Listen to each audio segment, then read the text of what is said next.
네, 시선집중 3부의 문을 열겠습니다. 예고해드린 대로 오늘 3부에서는 더불어민주당 송영길 대표를 만나볼 텐데요. 스튜디오로 직접 모셨습니다. 어서 오세요, 대표님. 네, 안녕하십니까. 네, 워낙 현안이 많아갖고 여쭤볼 게 참 많습니다만 일단 먼저 이거부터 좀 여쭤보겠습니다. 청해부대 있지 않습니까? 네. 어떻게 일이 이렇게까지 그러니까 되도록 그냥 방치를 했던 걸까요? 글쎄요, 너무 안이하게 생각한 것 같습니다. 지난 2월에 이제 출항할 때만 하더라도 백신 접종이 안 될 때니까 바다에 떠 있으니까 외부에서 차단돼서 안전할 것이다. 네. 한국에 기착하면 방역복 입고 뭐 부식물 이런 것만 사오면 된다. 이렇게 생각하고 8월 달에 다시 돌아오면 그때 접종하겠다 이렇게 생각한 것 같은데 너무 안이했던 거죠. 그러니까요. 그리고 빨리 뭐 비행기로 보내든지 아니 유엔이나 미군과 협력을 얻어서 현지에서 백신 접종을 하든지 네. 했어야 되는데 좀 잘못한 것 같습니다. 근데 아직까지는 그 경우가 정확하게 파악이 것 같지는 않은데 일부 보도를 보면은 뭐 식자재가 반입되는 과정에서 감염이 시작된 거 아니냐 이런 추정이 나오고 있던데 대표님도 그렇게 파악하고 계세요? 네, 뭐 더 경위를 봐야겠지만 방역복을 입고 항구에 내려서 이제 부자재, 뭐 부식물 이런 걸 사 왔다는데 그 과정에서 감염이 된 것 같습니다. 아이고. 근데 예를 들어서 이제 코로나 초기 때 예를 들어서 이제 크루즈 악몽 그러니까 다 기억하는 분들이 많을 텐데 이것이 한번 감염이 시작이 되면 배라고 하는 특성이 오히려 더 이제 문제가 되는 경우가 이미 우리가 목격한 바가 있지 않습니까? 그렇습니다. 정말 너무 안이했던 것 같아요. 그런 점에서. 예. 근데 지금 야당 같은 경우는 대통령이 사과를 요구하고 국정조사도 요구하던데 이건 어떻게 받아들이십니까?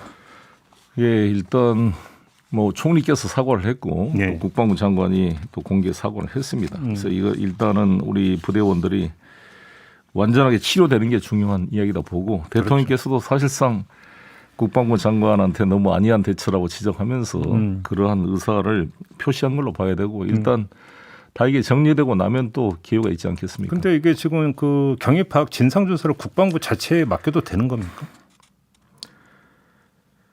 글쎄 이 경위는 아무튼 그건 자세히 봐야겠습니다만 아마 총리님이 주도해서 하지 않겠습니까? 그렇게 예. 뭐 국회 차원의 진상조사는 뭐 필요 없다고 보시는 겁니까? 글쎄 이 사안 자체 그래서 아마 국방상임위원회에서 논의된 문제라고 봅니다. 그렇게 보시는 거고요. 뭐 국정조사는 이렇게까지 갈 사안 아니다 이렇게 보시는 거네요. 국감도 나가 있고 앞으로 국방이 상임위원회에서 철저히 검증할 필요가 있다고 봅니다. 알겠습니다. 자, 추경 문제로 좀 넘어갈 텐데요. 네. 전국민 재난지원금으로 가야 된다라고 하는 게 당의 입장인 게 맞죠? 그렇습니다. 혹시 그럼 기획재정보고 그 뒤에 좀 그 추가로 논의한 내용이 있습니까? 지금 이 문제는 윤호중 원내대표한테 지금 맡겨놓고 있습니다. 윤 대표가 아무래도 원내에서 예결위를 중심으로 야당과도 협력을 해야 되니까 우리가 기재부하고만의 협의가 아니라 야당의 그렇죠.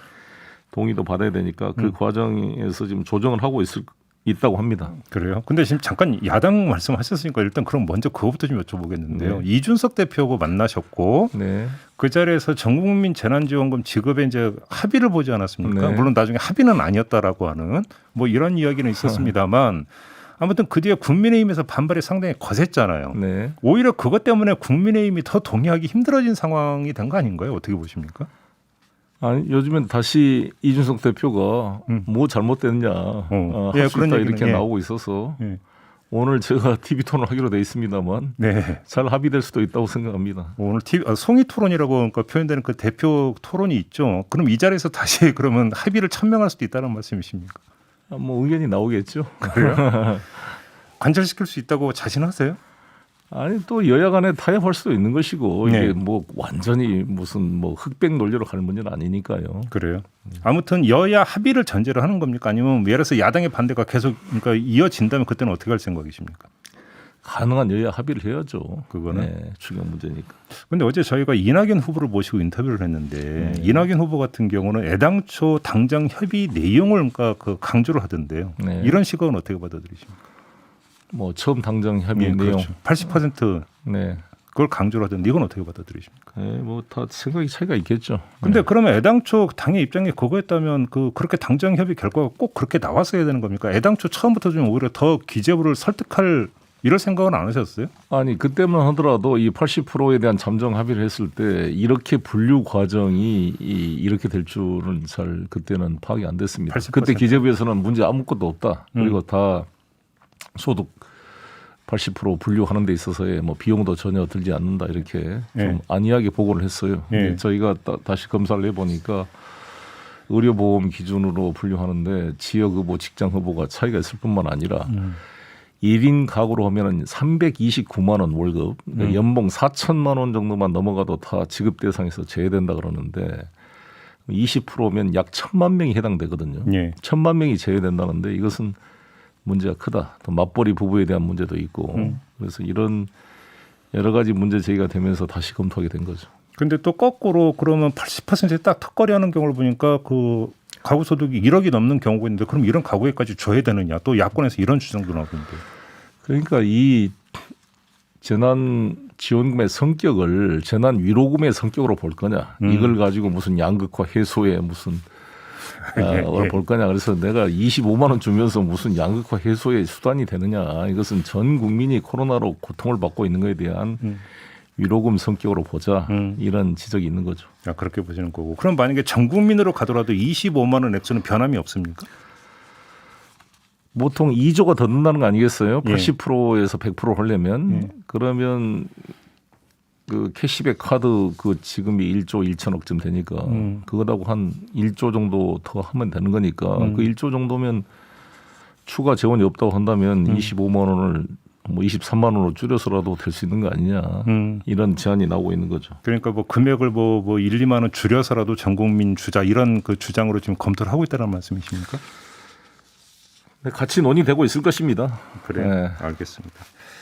소상공인 지원은 어떻게 되는 겁니까? 더 두텁게라는 이야기가 기재부에서 나오는데 어느 정도까지 두텁게 가는 겁니까? 일단 상임위원회에서 900만 원을 3천만 원까지 한도를 좀 늘리는 것으로 이렇게 좀 통과가 됐습니다. 예. 그 상임위안을 기재부가 100% 수용할 수는 없다 할지라도 예. 그것을 기준으로 전향적으로 검토하기로 당정청이 합의를 했습니다. 그래요? 그 문재인 대통령도 엊그제 이제 더 두텁게라는 거는 표현을 했던데 그러면 소상공인 지원에 대해서는 당과 정 간에 별로 이견은 없을 거라고 봐도 되는 겁니까? 그렇습니다. 이준석 대표도 처음부터 주장했던 거기 때문에 야당과도 큰 이견이 없을 걸로. 예. 그래서 이번에 상임위원회에서 증액할 때 여야가 합의로 통과된 겁니다. 그렇게 된 거고. 네네. 근데 이제 그 요번에 소상공인에게 이제 특별히 지원하는 거 말고 손실 보상 있지 않습니까? 네. 손실 보상 같은 경우는 뭐 소급 적용 얘기는 더 이상 안 여쭤보겠는데요. 네. 그 이제 그 법 공포 이후에 발생하는 손실에 대해서 이제 손실 보상법에 따라서 보상을 해 주는데 네. 기준점을 2020년 매출로 잡는 건 말이 안 된다. 네. 소상공인 자영업자들이 다 이 얘기하고 있거든요. 네. 이건 좀 문제가 있다고 보지 않습니까? 글쎄요. 어떻게든지 완벽하게 모두가 만족할 수 있는 건 없는데. 아니 2019년을 기준으로 잡아야 되는 거 아니냐. 코로나를 기준으로 한다면 이 네. 이야기인데 그게 좀 합리적인 주장 아닌가요, 대표님? 글쎄요. 아무튼 내부적으로 자세한 상황들은 알겠습니다. 원내 대표한테 제가 맡겨놓고 있는 상태입니다. 알겠습니다. 그 이재용 삼성전자 부회장과 관련해서 가석방을 언급을 했던데 네. 이건 그냥 단순 사실, 그러니까 8월이 되면 현재 60%를 채워서 가석방 요건이 된다라고 하는 사실 발언입니까? 아니면 가석방 해줄 수도 있다라는 정책 발언입니까?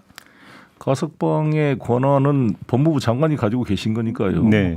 법무부 장관 입장에서는 검토할 수 있는 카드다 이런 원론적인 이야기를 한 것입니다. 혹시 그 당의 입장을 그러면 법무부에 전달할 여지가 조금이라도 있다고 보십니까? 아니 뭐 그거야 제가 언론에 말하면 그 박범계 장관께서도 무슨 반응을 하신 것 같던데요. 아 그래요? 네, 네.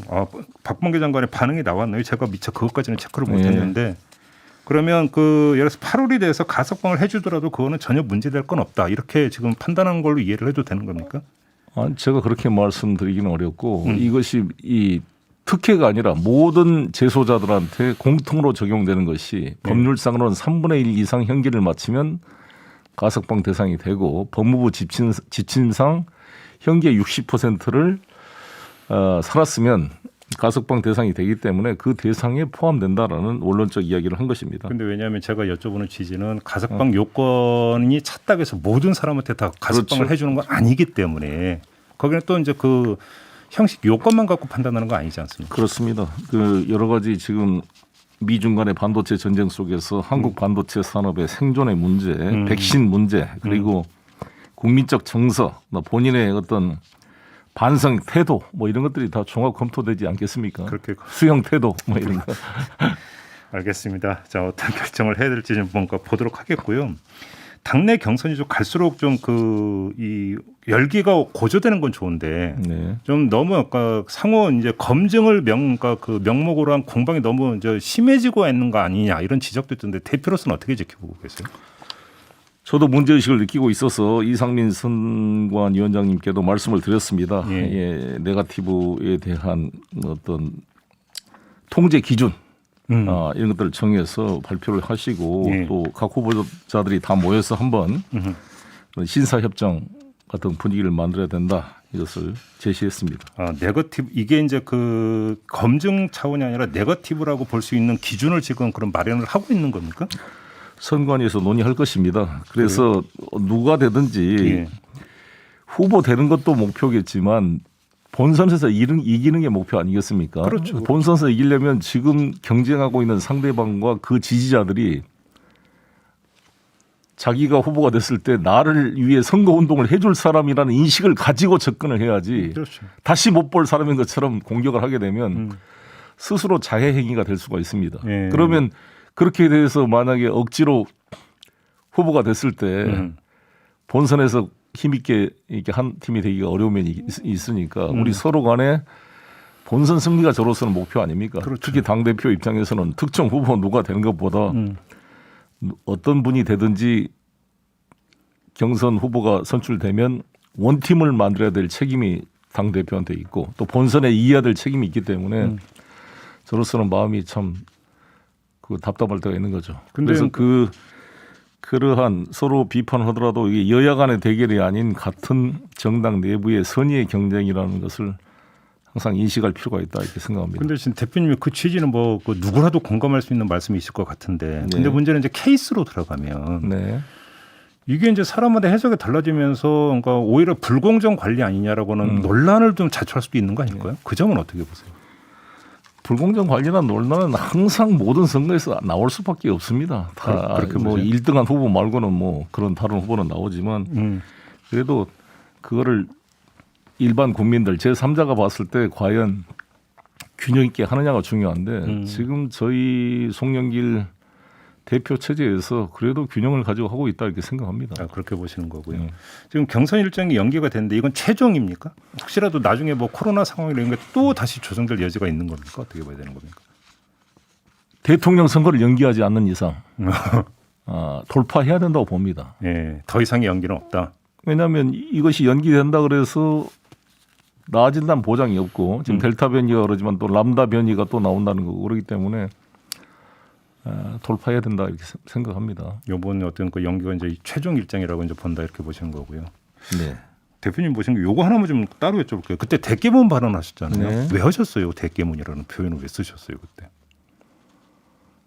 그게 아까 말씀한 대로 우리 원팀을 강조하자는 그런 취지에서 말씀드린 거죠. 근데 특정 후보에 대한 게 아니라. 근데 워낙 이제 대깨문이라고 하는 게 이러면 이제 문재인 대통령을 지지하는 분들에 대한 이제 비하 표현으로 이제 보통 간주가 되기 때문에 굳이 그런 표현을 인용을 했어야 되느냐라는 문제 제기가 좀 있었잖아요. 예, 뭐 여러 가지 그런 문제들이 있었지만 본 취지 자체는 특정 후보가 되면 절대 안 된다 이런 분위기로 가면 우리가 원팀이 될 수 없다는 것을 강조하고 이것이 사실 우리 당의 현재 본선 승리에 가장 중요한 극복해야 될 어떻게 보면 과제거든요.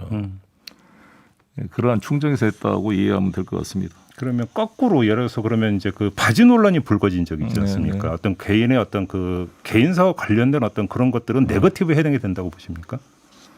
대표님 보시기는 어떻게 보세요? 아니 뭐 그에 어차피 검증해야 돼서 한번 해명을 해 가야 될 문제라고 봅니다. 그렇게 보시는 거고요. 알겠습니다. 어떻게 본인이 국민이 납득할 수 있는 수준의 해명하느냐의 그런 과제. 알겠습니다. 그리고 본선에서 나올 여러 가지 문제 제기를 미리 한번 걸르고 또 이 백신을 맞는 효과가 있기 때문에 잘 대응해야 한다고 봅니다. 알겠습니다. 그럼 거꾸로 지금 윤석열 전 검찰총장의 지지율 추이가 이제 그 사실 언론의 상당한 관심사인데 지금 대표님은 어떻게 읽고 있으세요? 윤석열 전 총장의 지지율 추이에 대해서 좀 하락세고 이거는 앞으로 계속될 거다 이렇게 보십니까? 계륵 같은 상황이 되겠죠. 계륵? 계륵. 윤석열 존재가 예, 닭갈비라는 게 있어요. 예, 조조가 했던. 예, 어떤 점에서 버리기도 그렇고 안 버리기도 그렇고. 음. 말씀드린 대로 윤석열 후보는 대통령으로서의 검증이 안 된 분이잖아요. 그러니까 그냥 특수부 검사. 근데 제가 일관되게 했던 말이 대통령이라는 것은 국가의 경제, 안보, 외교 모든 것을 총괄해야 될 국가의 수반인데 예. 평생 사람 잡아놓고 수사하고 하던 특수부 검사 출신이 대통령이 된다는 것은 동서고금에 찾기가 어렵습니다. 예. 뭐 국민들도 그걸 알 겁니다. 그런데 그럼에도 불구하고 윤석열 지지가 높은 것은 우리가 반성해야 될 점이다. 제가 항상 일관된 강조. 즉 우리가 변화되고 내로남불을 벗어내고 균형을 찾게 되면 윤석열 지지는 거품처럼 사라진다. 이렇게 생각합니다. 그러면 계륵이라고 하는 표현은 윤석열 전 총장의 지지율이 대통령이 되기에는 모자라고 그렇습니다. 그렇다고 존재를 무시하기는 약간 높은 그런 수준에 머물 거다 이런 말씀이십니까? 그래서 야당의 대선 후보 진출을 가로막는 앞에 속도는 안 내고 계속 추월 못하게 막고 있는 그런, 그런 짐차 화물차 같은 느낌. 그런 존재가 될 거라고 전망을 하시는 거고요. 아 그렇게 전망을 하시는 거군요. 최재형 전 그래서 감사원장. 트로이 목마가 될 거다 이런 말도 있지 않습니까? 최재형 전 원장은 어떨 거라고 전망을 하십니까? 별로 파괴력 없을 거라고 보세요?